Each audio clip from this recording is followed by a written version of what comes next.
the part of the deep web that we aren't supposed to see. I'll assume you all know about the deep web. Well, what you've heard is true. It's not a great place.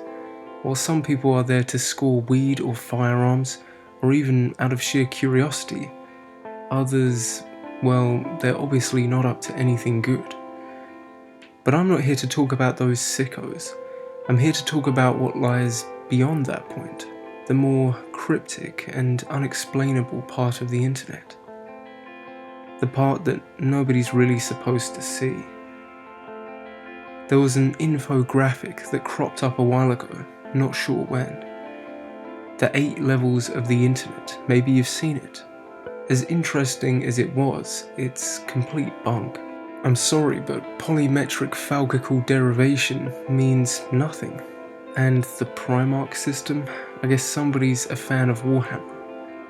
No, there's no quantum mechanics involved here. However, that doesn't mean it was an easy place to find. Now, I'm not going to begin to tell you how to get here. It's unlikely that you'd be able to, even if I did.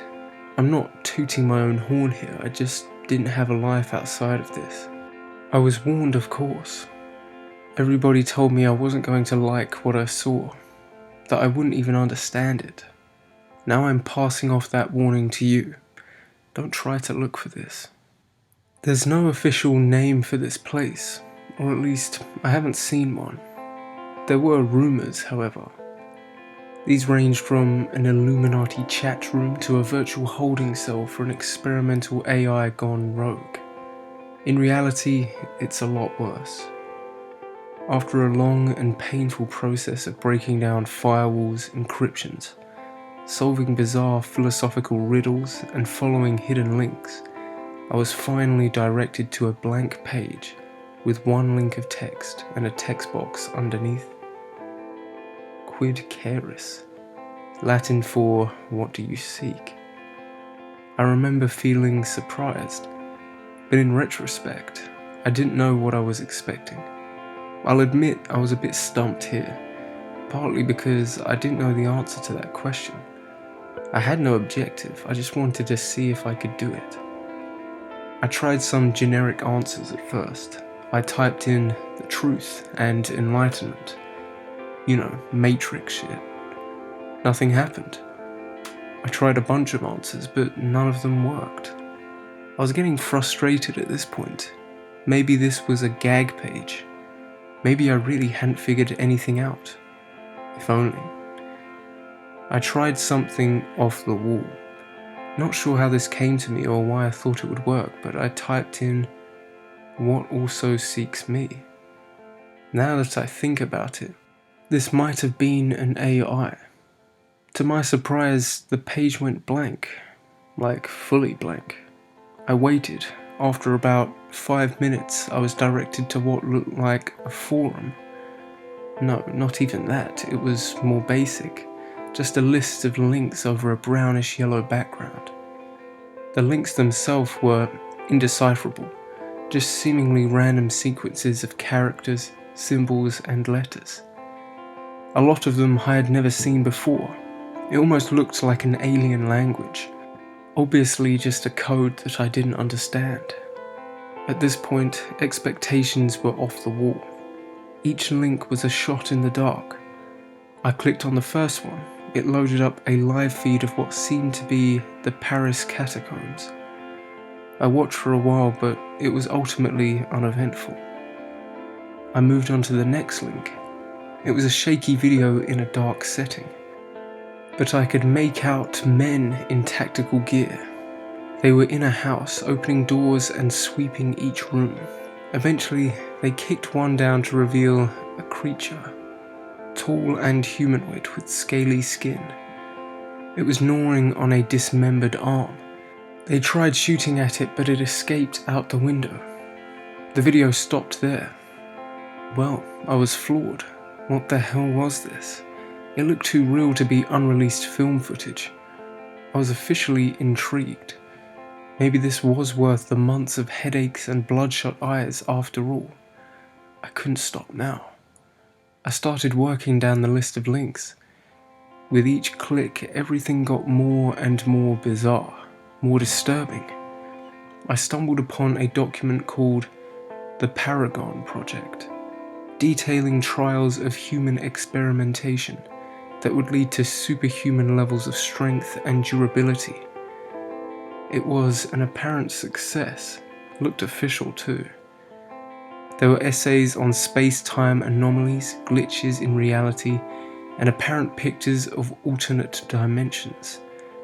There were detailed explanations regarding Area 51, the Bermuda Triangle assassinations, disappearances, and the true nature of the Holy Grail.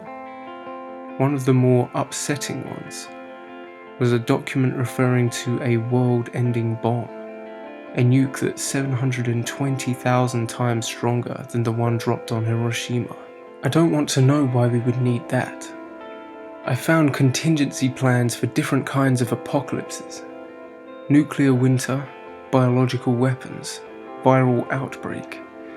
Some more peculiar ones were called the Marianas Trench abnormality, the bluntly labelled strange man on the 15th floor, and one simply referred to as blackout.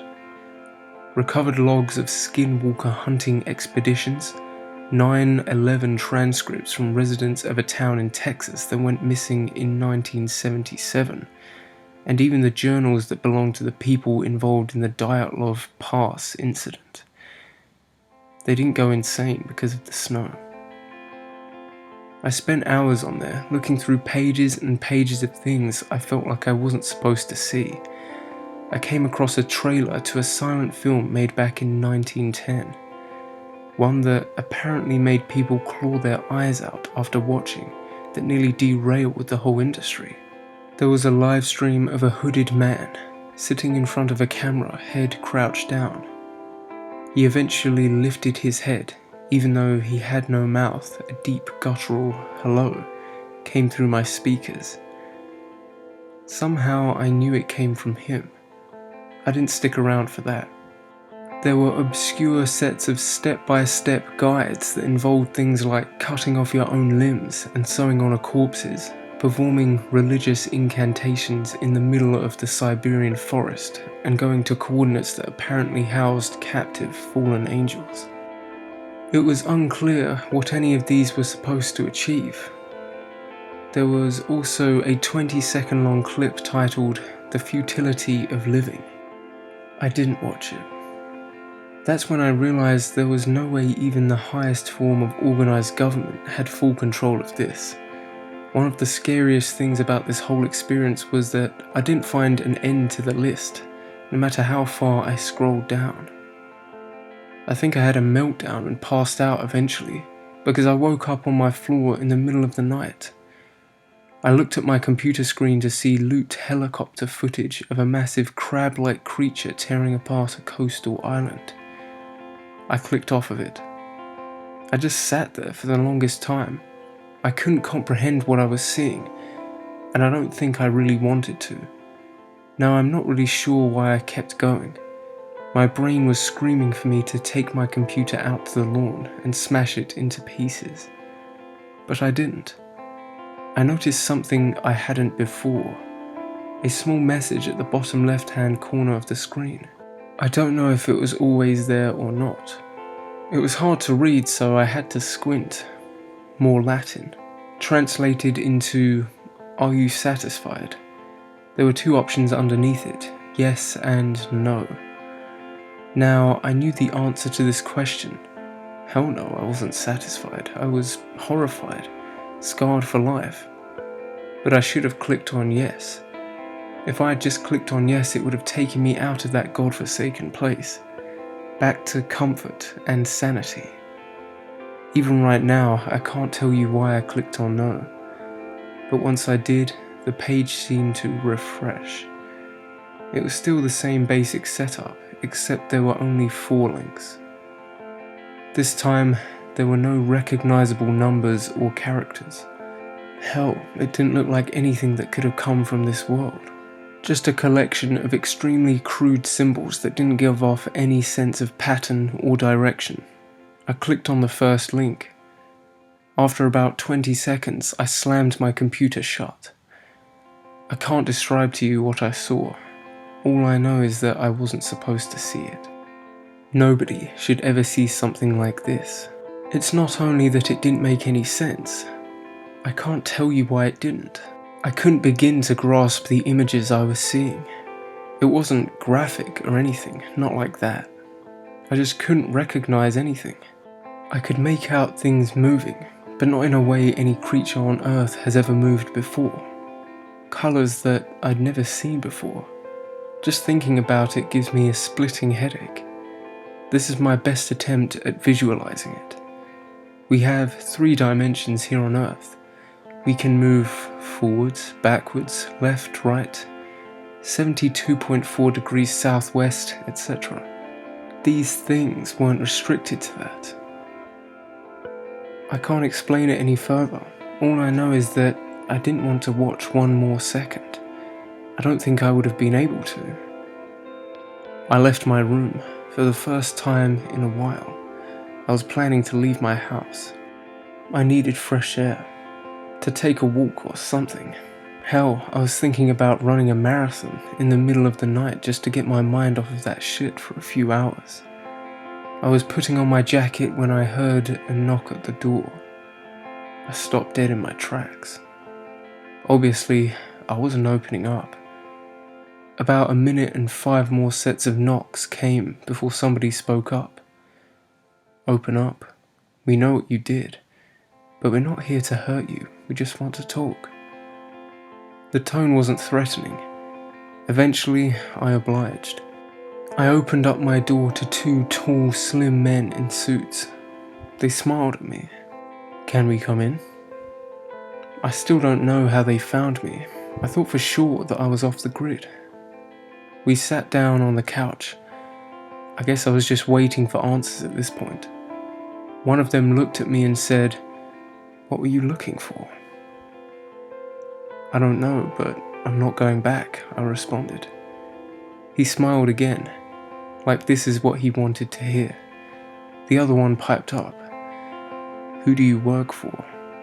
His tone was a bit more aggressive. I just shook my head. Look, I didn't know what I was getting into. I wasn't looking for anything. They just stared at me for a while. "I'm not going to tell anybody, trust me." They finally responded, "We're not worried about that. Doubt anybody would believe you." Another smile. Somehow it felt genuine. "We just wanted to know what your priorities were." In retrospect, that was a very strange question. "Just do us a favor and we'll leave." I perked up. "Give us the device you use to access it." I didn't ask any questions. I ran upstairs and basically tossed them my laptop. They both smirked at me one last time before heading for the door. Just as they were about to leave, one of them turned back. "I don't think you need to be told, but don't try this again. Don't show anybody else how to get there either. We'll know." I didn't ask who they were. I'm not sure I would have wanted to know. It's been a week now. I don't go on the internet so much anymore. After this, I'm going to try and forget. To try and not think about it anymore. I've started having horrific nightmares. Been seeing a therapist for that, but I don't think it's helping. Anyways, I'm not going to let this consume the rest of my life. The thing is, I'm afraid this might not be possible. There are some things we aren't supposed to know about, probably for our own safety and sanity. Don't try and seek them out. It's better that way. However, it might be a bit too late for me. Thank you all for listening. This has been The Part of the Deep Web That We Aren't Supposed to See by Mr. Outlaw. A link to the full original post can be found in the description below. Now we come to the analysis part of this reading. So first off, this is one of the higher rated stories on our NoSleep, and I can see why. It hits a lot of those key factors that make a great horror story. The deep web is fairly common knowledge these days, even though it's been around since the inception of the internet. It's only recently caught a lot of mainstream attention over the last few years or so. This story capitalizes on how mysterious the deep web is. We really don't know what could be out there. It's almost like the digital version of the deep sea. Of course, things are romanticized quite a lot. A vast majority of the deep web is just filled with random nonsense, innocent stuff that just wasn't posted on the surface web. And I think the media portrays it as though as soon as you go onto anything related to the deep web, a SWAT team's going to come to your house, people are going to find out where you live and assassinate you. And for the most part, that's not going to be the case. The chances of you just accidentally stumbling onto something that would lead to that are very slim. However, if you're morbidly curious, you could find some things that might disturb you. If you'd like to see a video about that in more depth, leave a comment below. When I record these narrations, it's literally my first time reading, so in a way we're both experiencing this for the very first time, and this story reminded me a lot of the movie Cabin in the Woods. If you've seen it, you know what I'm talking about. If you haven't, I won't spoil it, but there's a lot of monsters that appear that are classics. So we get the werewolf, Frankenstein, and it's shown in a way that breaks the third wall. During this story, while our author is rummaging through the deep web, we repeatedly get mentions of some of those classic conspiracies and mysteries. We had skinwalkers, we had the Dyatlov Pass incident, even Mariana's Trench. So if you're a fan of the mystery/horror genre here on YouTube, this really gives you a chance to nerd out, and I definitely appreciated that. The story for me was also the perfect length. Sometimes when I'm reading these, I tend to get a bit bored just because it's going on for too long. Now, yes, of course, a story can captivate me for a long time if it's really well written and executed perfectly. I don't have that stereotypical goldfish attention span, but it's just nice to have a short and sweet story that isn't too short, because if it's too short, you can't really immerse yourself. I think they got it just right with this one. And of course, at the end of the story, we have this weird interdimensional being, which is a pretty creepy thought, right? Imagine, well, you can't imagine, the whole point is you can't even comprehend what you're seeing. It's got colours that we don't even know exist. It's moving in planes that we can't even process. Just a terrifying thought. It doesn't get much more alien and unknown than something that you literally just can't comprehend. And this is quite refreshing too, because he could have just gone with something generic such as a red guy with devil horns, something basic, and for me personally that wouldn't have been as frightening.